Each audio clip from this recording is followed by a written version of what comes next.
Olá, seja muito bem-vindo ao Resolvendo Dilemas. Estamos aqui nos estúdios da TV Cidade, no canal 14 da NET e em todas as outras plataformas digitais. Estou aqui via Zoom com um convidado muito especial, uma pessoa que eu tive o prazer de conhecer em um evento conduzido por um outro grande especialista que eu amo de paixão, sou tiete dele, que é o Murilo Moreno, mas o Murilo Moreno foi meu padrinho nessa aproximação com este gigante. E aí eu digo gigante em todos os sentidos, porque esta pessoa que vai conversar com a gente no Resolvendo Dilemas é um ícone da área automotiva e tem lá seus quase 2 metros de altura, então ele é gigante em todos os sentidos.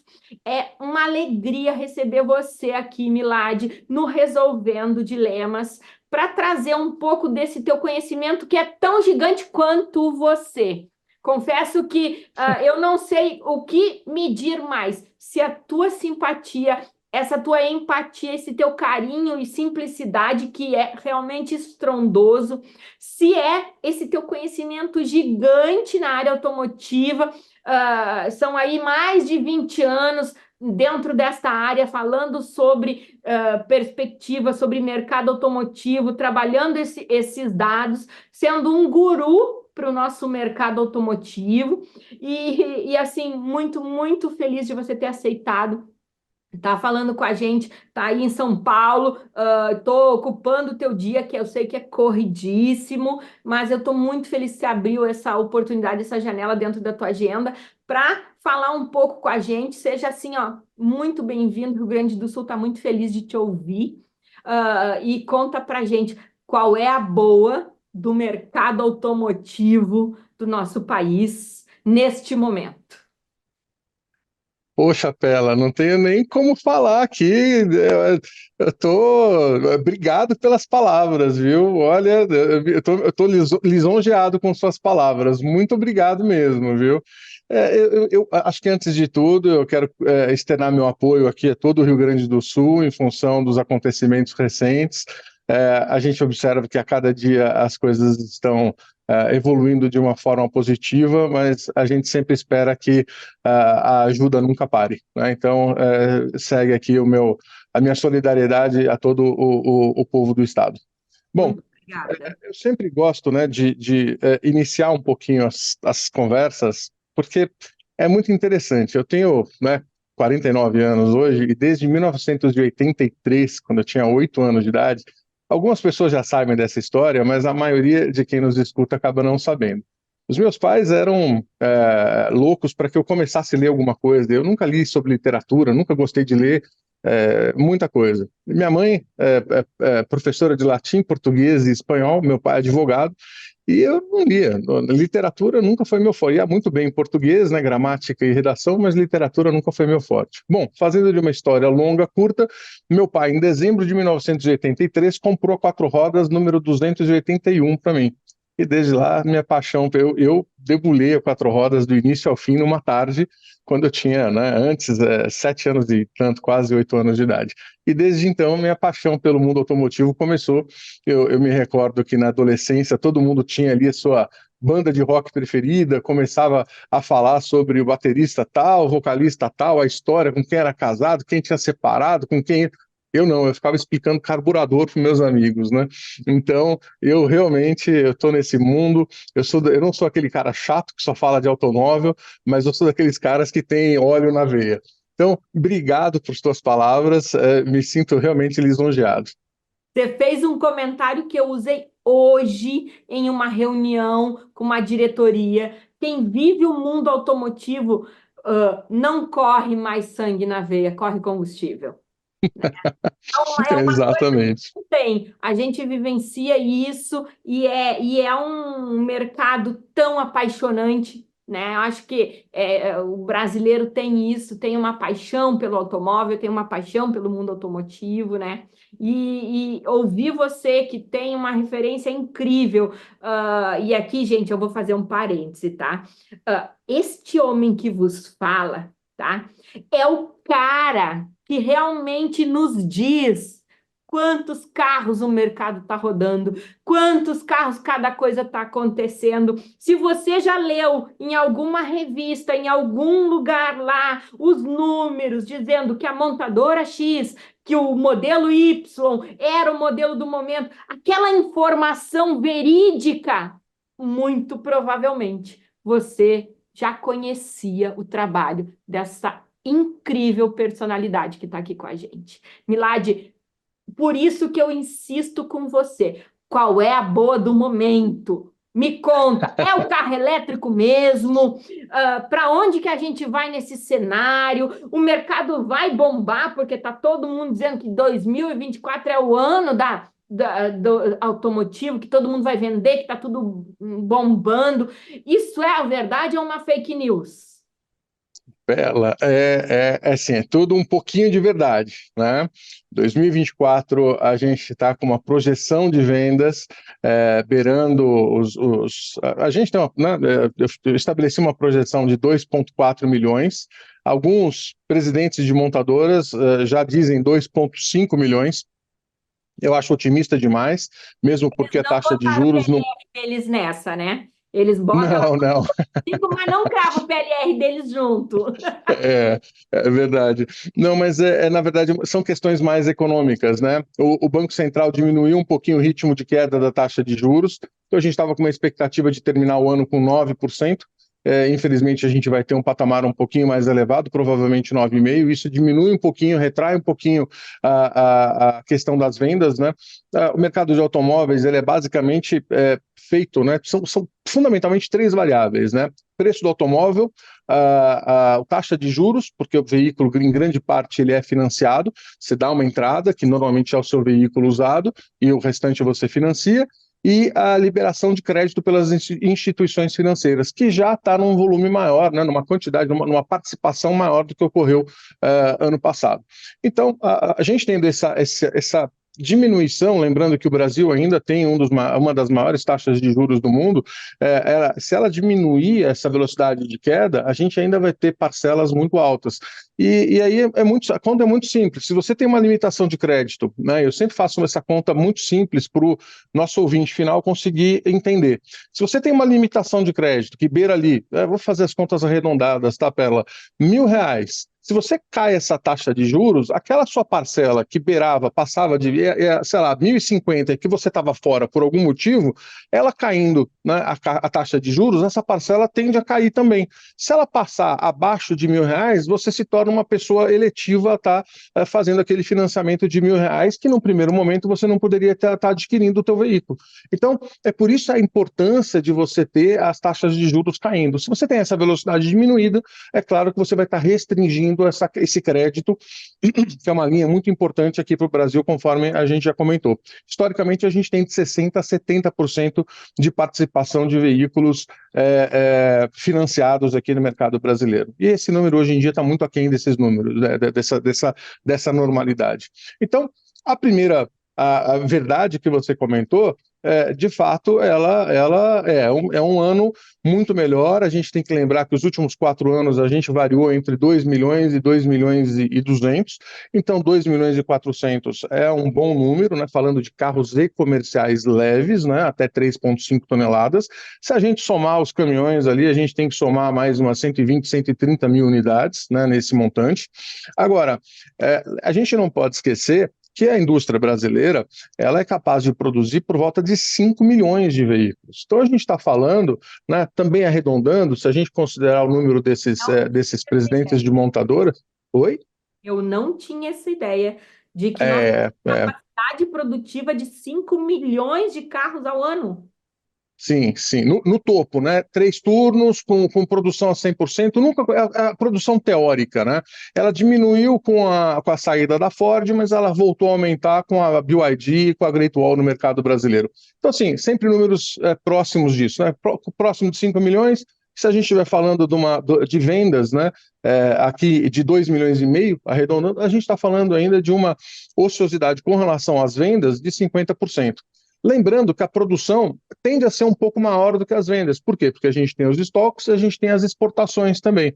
Mas mesmo assim, a gente está muito aquém daquele número que a indústria costuma tratar como números ideais, que são números acima aí de 2/3, né? Acima de 70%, no mínimo, de capacidade ociosa, não, de contrário, né?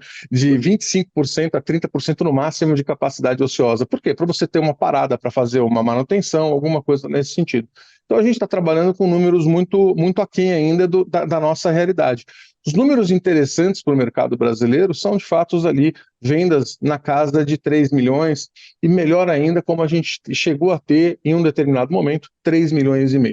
Então, a primeira das verdades, falando sobre os números de 2024, sim, essa é um cenário, é um ano positivo, mas olhando como referência aí o que a gente viu nos últimos 4 anos.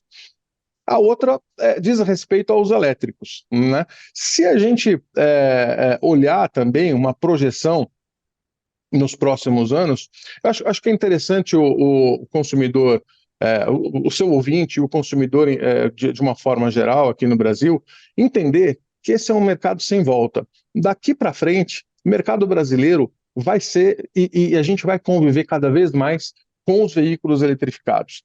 E a gente vai cada vez mais também passar a escutar mais verdades. Hoje ainda tem muita dúvida. Veículo elétrico na chuva dá choque. A gente vê umas barbaridades acontecendo do tipo um carro nitidamente a combustão e aí dizem que são veículos elétricos que pegam fogo. Assim, são atrocidades que a gente vê e que, de fato, necessitam uma boa educação para o brasileiro médio poder entender que são veículos extremamente seguros. Tem casos, da mesma forma que ocorre com os motores a combustão. Não necessariamente eu sou favorável ao veículo elétrico hoje, tá? No dia de hoje. Eu sou muito favorável ao motor híbrido, por mais que isso eu costumo chamar de uma traquitana da engenharia, né? Porque você tem um motor a combustão, um motor elétrico, então você tem um peso extra, você tem um motor que tecnicamente tem uma eficiência muito grande, mas tem que juntar com outro motor a combustão. Mas olhando para a foto hoje do mercado brasileiro, com nosso país de tamanho continental, com baixo acesso a pontos de recarga, eu sempre faço essa reflexão também, um cálculo que a gente tem como... A logística da coisa é que atrapalha. Exatamente, exatamente. E eu sempre faço uma reflexão, Perla, que é a seguinte: a gente tem, quando a gente faz a conta do tamanho do nosso país, dividido pelo número né, a área do nosso país, dividido pelo número de carregadores públicos divulgados pela BVE, Associação Brasileira de Veículos Elétricos, a gente dá um determinado número. Quando a gente compara esse número com o mercado europeu, que é um mercado mais maduro, pior mercado europeu está 15 vezes melhor, 15 vezes e meia melhor do que o mercado brasileiro. Milad, mas tem lá a Amazônia, tem o Centro-Oeste com o Pantanal, onde tem uma densidade demográfica muito pequena. Bem, beleza. Então vamos fazer o seguinte, vamos tirar toda a região norte, vamos tirar toda a região Centro-Oeste, que você tem Brasília, que é um polo importante de veículos elétricos também, e Goiânia também, mas vamos arrancar toda essa parte. Mesmo assim, o Brasil fica 5 vezes pior que o pior mercado europeu. Então, a gente está muito aquém daquilo que está acontecendo dentro do mercado europeu. Mas a gente não pode desconsiderar essa perspectiva. Né? Se você deixar aqui, eu vou falar meu tempo todo e não vou deixar você falar nada, mas tem também as projeções do mercado de elétricos que eu posso falar também, tá bom? Eu brinco muito que isso, para mim, o que vai acontecer aqui no curto prazo, tá? Vai ser a gente ter o pentafuel, né? É verdade, é verdade. É muito É criativo verdade. nesse sentido, a gente já tem o tetrafuel, né? Então, tranquilamente a gente vai construir o pentafuel, que é para não ter problema e chegar no posto de gasolina, no posto eletrificado, chegar e dizer para o cara o seguinte: olha, abastece aí, com o que o senhor quer? Não sei, escolhe o que tem aí. Pentafuel. Mas isso que você colocou é muito interessante, Pela, porque existe uma discussão muito grande, né? Porque a melhor uma das melhores formas de emissão, de baixa emissão, é o híbrido, né, o veículo híbrido flex, ou seja, o motor elétrico e quando ele precisa andar com motor a combustão, é o etanol. Então, tem algumas empresas que estão pensando em lançar somente um motor a combustão a etanol com elétrico, né? Eu, particularmente, não gosto dessa solução, porque quando a gente teve no final da década de 80, e a maioria dos Morar no ouvintes, Sul, né, eu vou não vão. concordar. Se morar no Rio Grande do Sul para o álcool, eu vou concordar. Né? Então, mas não só, eu acho que você vai se lembrar, no final da década de 90, a gente teve um problema de geração de álcool, né, em função da sazonalidade do álcool e em função do preço do açúcar, que os produtores acabaram direcionando a produção mais para o açúcar para exportação. Faltou álcool na bomba por um ano, e a gente não tinha veículo flex, que veio para o mercado brasileiro somente em 2003, né? Então faltou, os carros ficaram parados, muita gente convertendo veículo a álcool para gasolina, né? Veículo a etanol para gasolina, porque faltou realmente combustível nas bombas. Então, para que correr risco? Mesmo porque esses veículos que vão estar sendo colocados, né, são os veículos de entrada. Eu nunca chamo veículo popular, tá? Então são veículos de entrada. Porque de popular não tem mais nada, né? Nunca teve. Então, eu chamo de veículos de entrada, que acho que, na minha opinião, é o termo correto que tem que ser utilizado. E nesse contexto, né, são veículos mais urbanos. E a autonomia da bateria é pequena. Né, e aí, com a dificuldade, inclusive, de pontos de recarga que a gente verifica hoje, que está cada vez melhor, tá? Mas, de qualquer forma, é uma restrição. Eu tive com um carro híbrido recentemente e fiz uma experiência com um amigo meu que era um 100% elétrico, e a gente andou, né, cada um andou com o dele, né, o meu era emprestado e o dele era dele mesmo, e ele não conhecia o que eu estava, eu não conhecia o dele, a gente deu uma trocada, né, para cada vez melhor. Mas para eu conseguir fazer essa brincadeira, entre aspas, né, eu tive que usar o posto de recarga da casa dele, o carro ficou carregando a noite inteira, porque realmente. E eu não moro distante, eu moro numa região central aqui de São Paulo, que é um bairro chamado Vila Mariana. Né? Então, olha para você ver, né? Mesmo em São Paulo, que é um lugar que, de volume de participação de mercado, os elétricos estão em evidência, a gente tem restrições de pontos de recarga. Né? Além de pontos de recarga danificados, enfim, todos os problemas aí que a gente acaba escutando.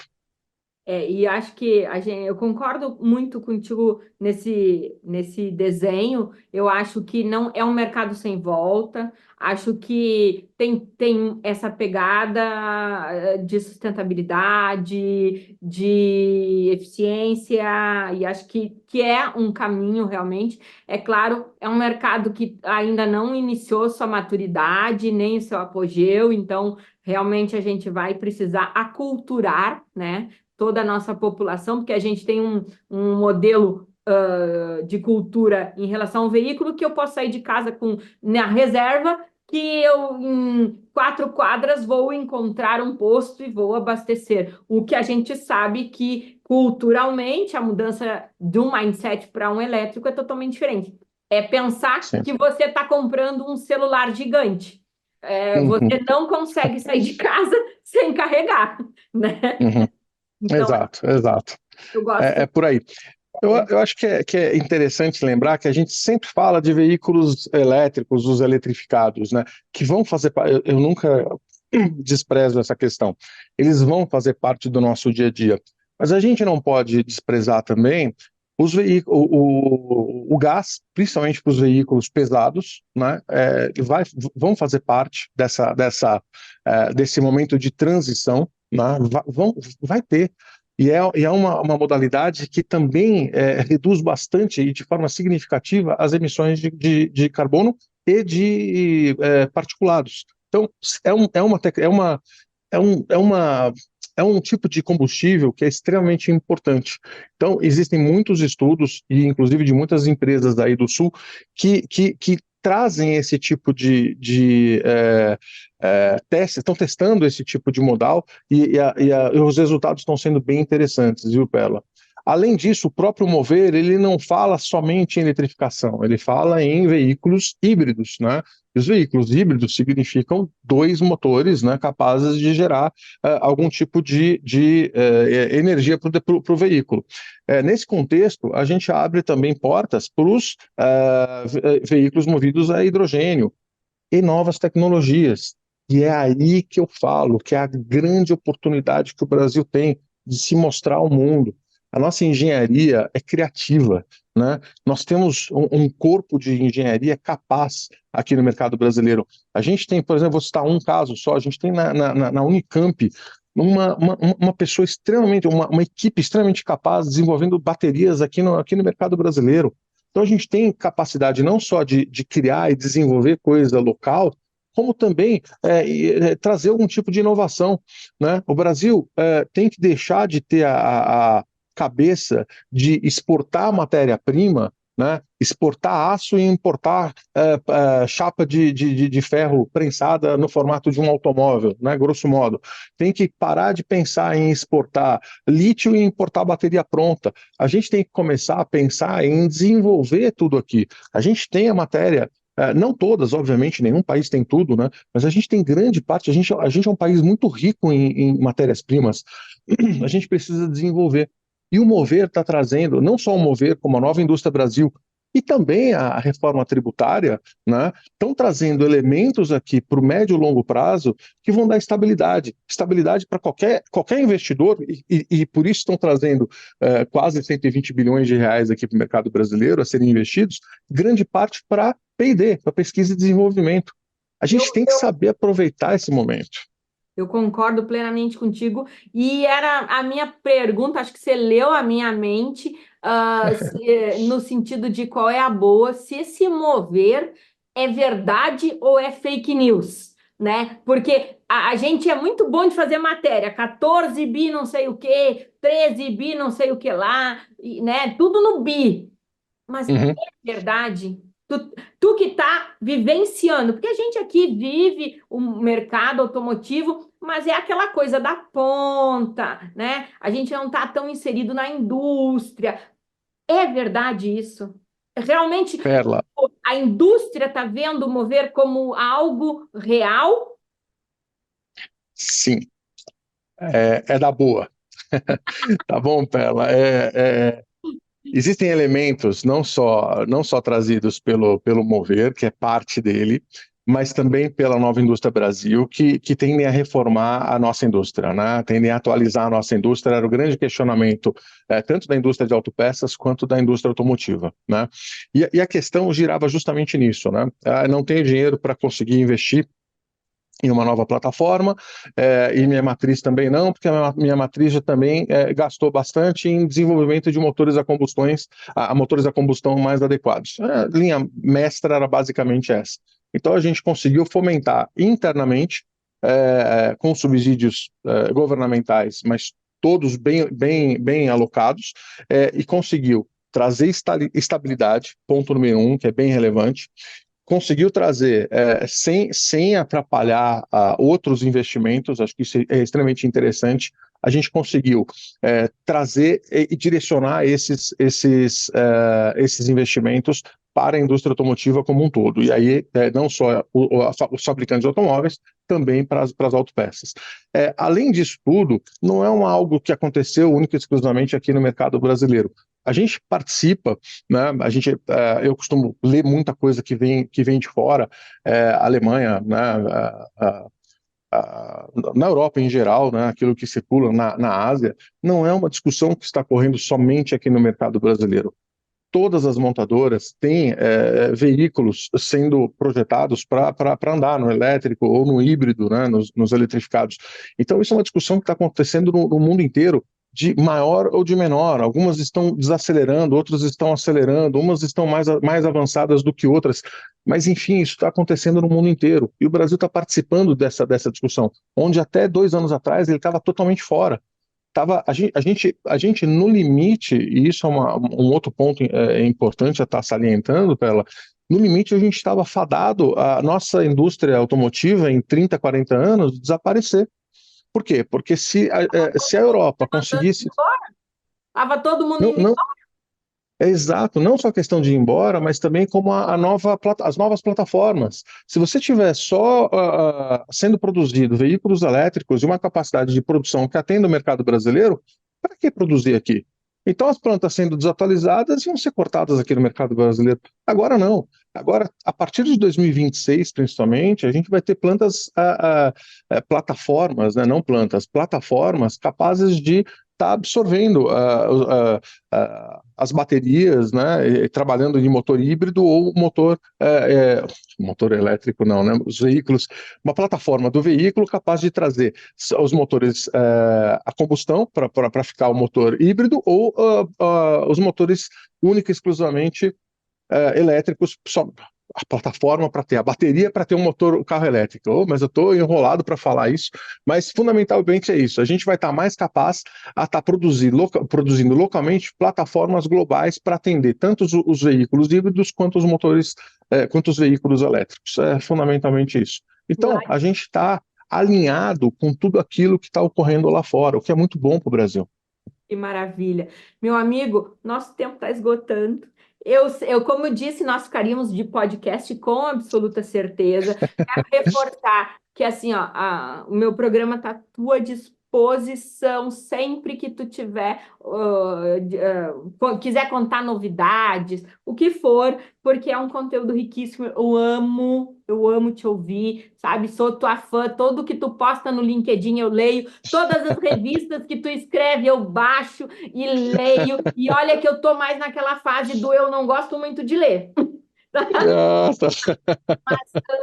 Tudo, porque realmente é um conteúdo riquíssimo. Nosso tempo está terminando. Eu queria te deixar assim a TV, os nossos telespectadores, aquela tua mensagem final, aquilo que tu pode trazer para nós aqui, principalmente no nosso estado, nesse momento, essa mensagem de esperança que o mercado automotivo, como sempre, vai dar essa guinada. Olha, eu vou primeiro começar com a parte mais técnica, né? A indústria brasileira automotiva, né, representa em torno de 20 a 25% do PIB industrial brasileiro. Então, é uma indústria importante. Mundialmente falando, a gente não pode falar de indústria global sem citar o Brasil. O Brasil está há anos já entre os top 10 em nível mundial com relação às vendas. Então, a gente não pode desconsiderar a nossa indústria. É uma indústria extremamente relevante, Perla. Outro ponto, eu acho que é importante a gente mandar um grande abraço para o Murilo Moreno, que propiciou esse contato nosso aqui. Então, nosso grande abraço ao Murilo. Agora, com relação ao Estado, eu estou acompanhando muito aqui diversos grupos se mobilizando a dar algum tipo de sustento, né, algum tipo de benefício aí para vocês, benefício, doação para vocês, seja da ordem monetária, seja com relação à parte de comida, de roupa, ou seja, tudo aquilo, né, que a gente verifica da atual necessidade que o estado do Rio Grande do Sul está passando. É um estado riquíssimo, eu tive o prazer de estar aí no estado de vocês há pouco tempo atrás, eu sou um apreciador de vinhos, gosto muito de vinhos e de espumantes nacionais, e o estado de vocês é muito rico nesse sentido. Então, eu torço para que essa população, que é uma população extremamente agradável e carinhosa com as pessoas que vêm de fora, pelo menos comigo, eu não tive absolutamente nenhum tipo de questionamento nesse sentido, elas logo tenham aí seu estado refeito e que somente os problemas tenham acarretado somente problemas materiais e que as perdas só tenham a gente sabe que infelizmente não, que ocorreram algumas mortes, mas que essas realmente seja minimizado e que sejam só essas relatadas e que os problemas de fato não aumentem e que os problemas materiais sejam os menores possíveis e que o Brasil como um todo acabe apoiando aí as necessidades reais e atuais que o Rio Grande do Sul acaba tendo. A gente observa que o brasileiro de certa forma, muito solícito nessas horas, e o que a gente vê é uma grande mobilização de apoio ao Rio Grande do Sul. Então, eu espero só que essa mobilização continue até que o estado de vocês seja, de fato, não refeito, porque acho que não é esse termo, mas até quando tudo estiver em ordem e de fato vocês não precisarem mais desse tipo de doação e que cada um consiga dar andamento à vida que cada um já teve exatamente até como era há um mês atrás. Esse é meu voto de esperança e de que a vida do Rio Grande do Sul retorne à estabilidade o mais rápido possível. Muito obrigada, meu amigo. Ó, um beijo grande, saudade de todo o meu coração e, de novo, muito, muito obrigada por tudo, por essa aula e logo, logo, com certeza, nos veremos para poder contar um pouco mais sobre isso. Até Bela, vai mais. ser um prazer, você sabe disso. Estou aqui em São Paulo, você vindo para cá, dar um toque, a gente sempre está disponível para falar com os amigos, tá bom? Um beijo, prazer e um prazer falar com os seus ouvintes também.